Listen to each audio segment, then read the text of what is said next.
Gaano nga ba kahirap maging isang OFW? Dati hindi ko rin alam na ganito pala. Tama nga yung sabi nila, na hanggat hindi ka nagiging katulad nila, hindi mo malalaman. At kung nagbabala ka mag-abroad, magbaon ka ng maraming lakas ng loob at pasensya. Dahil aalis ka sa bansa na kinasanayan mo upang makipagsapalaran sa bansang hindi mo alam kung ano yung dadatnan mo. Ibang lengguwahe, kultura at kaugalian. At makikisalamuha ka sa mga taong minsan hindi mo maintindihan. At kinakailangan mong iwanan ng pamilya mo para mapabuti ang buhay nila. At pagdating mo naman dito sa ibang bansa, mamumuhay kang mag-isa.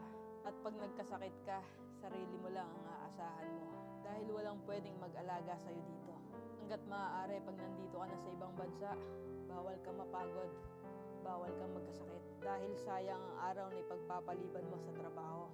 Hindi madali mamuhay na mag-isa dito sa ibang bansa.